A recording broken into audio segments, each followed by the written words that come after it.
Assalamualaikum dan selamat pagi semua. Okay, hari ini kita akan masuk topik baru, iaitu chapter 6, which is numerical integration. Okay, so on this chapter kita akan tengoklah, kalau sebelum ni, kalau you masih ingat, on the chapter 5 kita learn about the numerical differentiation. So this time is numerical integration. So integration is actually the anti-differentiation. Okay, kalau tengok daripada graf ni, kita ada dua graf kat sini.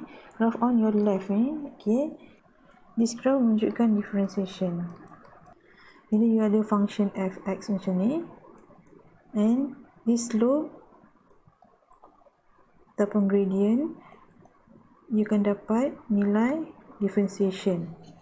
Okay, bila you differentiate this function fx, you akan dapat the gradient of the graph, which is you can also calculate using the differentiation method.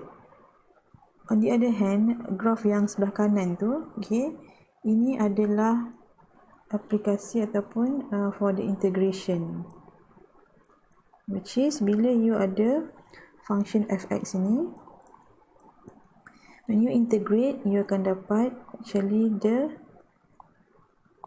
area under the graph.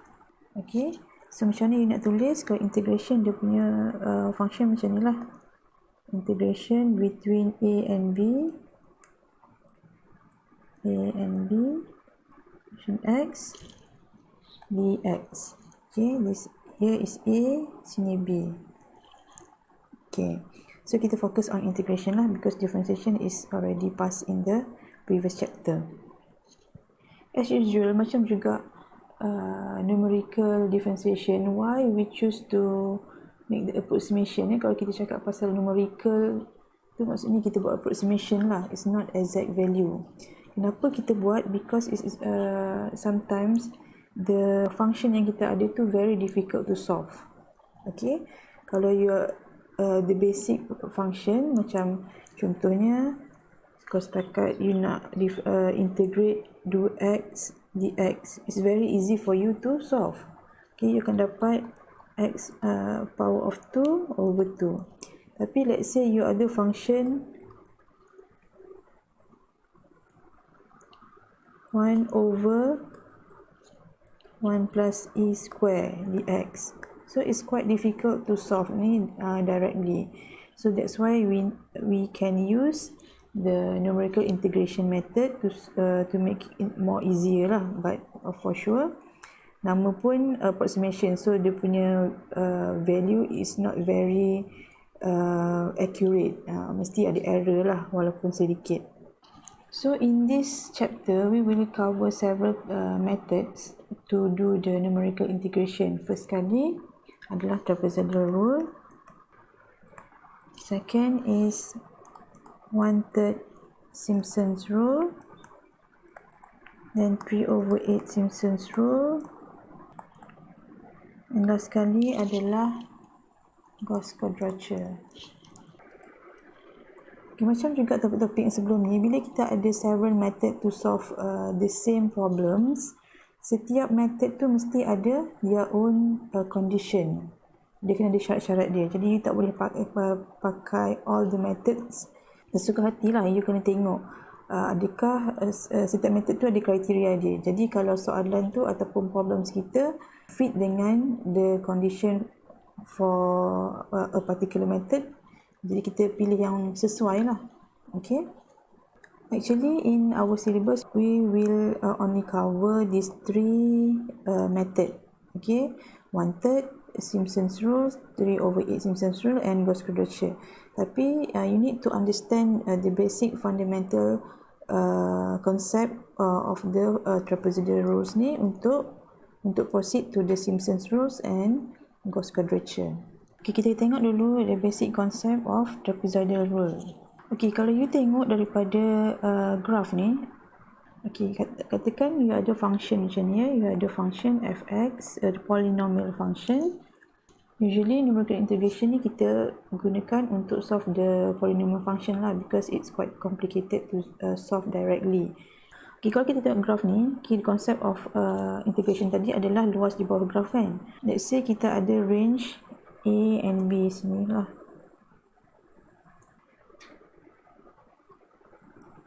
Okay, dari A sini and B.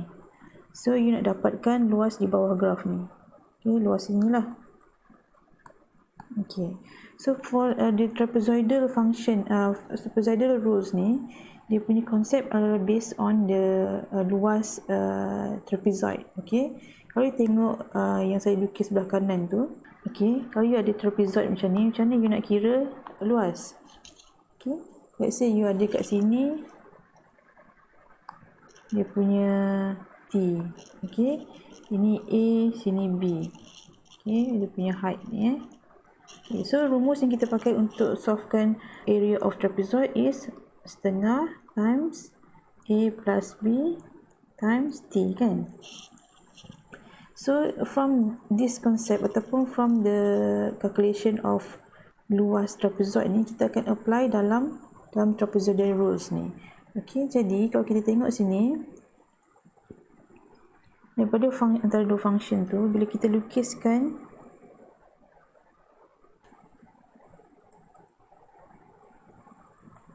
okay, nampak kan kita sekarang ada satu bentuk trapezoid.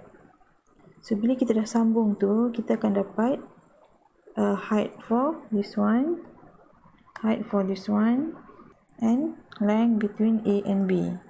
So length between A and B is B minus A. Okay, height ni, height on the right side adalah function B, and height for the left side is function A. So adoption from the trapezoidal punya area, kita boleh kira lah area di bawah graf ni yang orange ni, yang covered orange ni. Okay, this one. Okay, so A is become setengah, sama, refer balik dengan rumus trapezoid tadi. Setengah, and height for A ataupun here function A plus function B times T. T kita adalah B minus A. Okay. So bila kita simplifykan, dia akan jadi B minus A over 2 function A times function B. Okay, ini konsep of trapezoidal. Tapi kalau kita tengok ni kita nak sebenarnya di bawah graf yang di bawah line yang merah sahaja, kan? Kita tak nak yang di orange tu. So ini sebenarnya adalah error kita. Okay, jadi macam mana kita nak minimizekan error ni? Konsepnya adalah kita bahagikan the area yang kita nak kira tu into a several segment. Okay, now kita ada graf yang sama. Kita nak dapatkan luas yang lebih tepat ataupun lebih accurate. Using the trapezoidal rules tu, kita bahagikan kepada several segment. Okay, katakan saya bahagi kepada 4 segmen.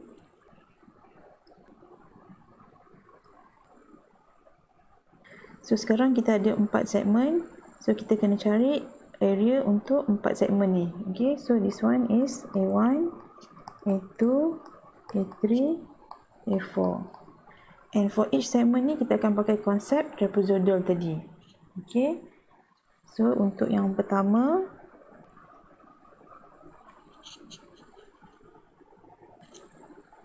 untuk yang kedua, untuk yang ketiga, untuk yang keempat. Okay, so kalau dari sini kita nampak kan dia punya error tu is very minimal. Ni error dia lah. So lagi banyak segmen kita buat, lagi accurate dia kita punya approximation. Jadi bila kita dah ada 4 segmen ni, kita nak kira area for each segment, kita kena rename dulu untuk point-point yang baru. Okay, let's see macam ni. Contohnya kita label kat sini x0, x1, x2, x3, x4. Okay, dan kita tahulah this one is function x0, function x1, function x2, function x3, and function x4. Okay, dan baru kita boleh kira dia punya area. So area for the first segment is half. This one is area between this one. Okay, x1 minus x0. Okay, then darab dengan function f x0 plus f x1. Okay, ni untuk yang pertama. Okay, area yang pertama.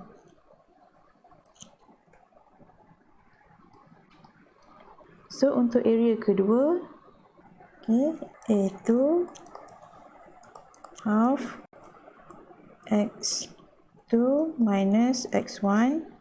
Ya, okay, x2 minus x1, function x1 plus function x2. Okay, so this is for this one. Okay, so area yang 2.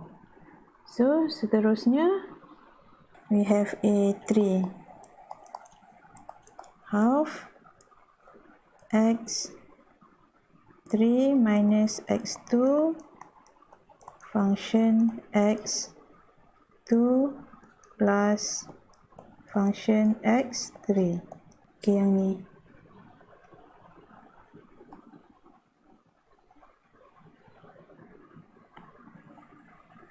This one. Okay, and last kali kita ada segmen yang keempat, A4 equal to, okay, distance between this is x4 minus x3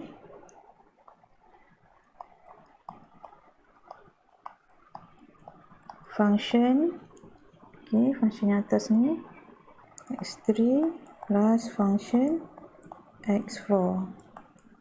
Okay, so tu untuk cover this area. So kita ada 4 area. So baru kita boleh sum upkan all the approximation ataupun all the areas. So it become summation of A equals A1 plus A2 plus A3 plus A4. Okay, so kita refer balik yang is actually the total of area tu adalah the integration for a function.